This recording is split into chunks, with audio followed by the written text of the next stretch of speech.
آج ہم احرام کے بارے میں بات کریں گے اور سمجھیں گے کہ احرام ہے کیا۔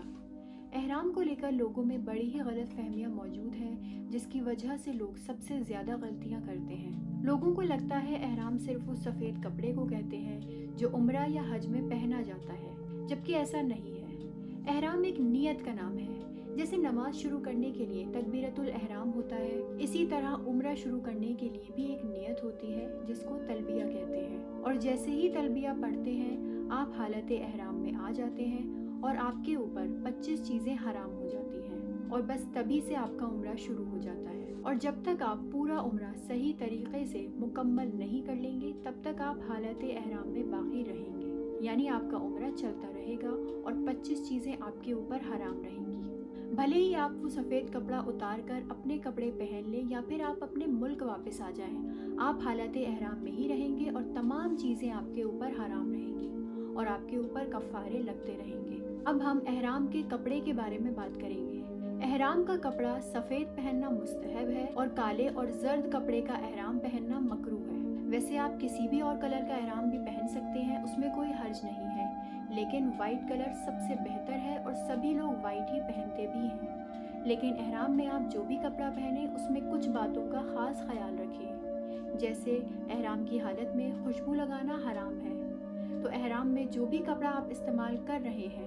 اس میں اگر پہلے سے ہی کوئی خوشبو لگی ہوئی ہے تو وہ بھی حرام ہے۔ جیسے اگر کپڑا دھویا ہے اور سرف کی خوشبو رہ گئی ہے، یا انسان نے پرفیوم یا پاؤڈر لگایا ہے اور اس کی خوشبو احرام میں آ جائے، تو اگر نیت کرتے وقت احرام میں خوشبو موجود ہے تو حرام ہے اور گناہ ملے گا۔ اور احرام کا شروع سے لے کر عمرہ کے ختم ہونے تک پاک ہونا واجب ہے، لیکن اگر عمرہ کے بیچ میں احرام نجس ہو جائے تو فوراً پاک کرنا واجب ہے، یا پاک کرنا ممکن نہ ہو تو نجس حصہ کاٹ کر پھینک دیں یا پھر کوئی دوسری پاک چادر لے لیں، لیکن نجس احرام استعمال نہ کریں۔ آپ کو بتا دیں کہ عام نماز اور احرام میں نارملی ایک انگلی کے پوروے کے برابر تک نجاست معاف ہے، لیکن طواف اور طواف کی نماز میں اگر احرام کے اوپر سوئی کی نوک کی برابر بھی نجاست لگی ہے تو معاف نہیں ہے۔ لیکن طواف اور طواف کی نماز کو چھوڑ کر احرام کی حالت میں جسم کا پاک ہونا ضروری نہیں ہے، یعنی فوراً پاک کرنا ضروری نہیں، اور احرام کا کپڑا اتنا باریک نہیں ہونا چاہیے جس سے جسم نظر آئے۔ اس میں مرد اور عورت دونوں کا یہی مسئلہ ہے۔ جیسے کہ سب جانتے ہیں کہ مرد کا احرام ہوتا ہے 2 بنا سلی ہوئی چادر یا کپڑا۔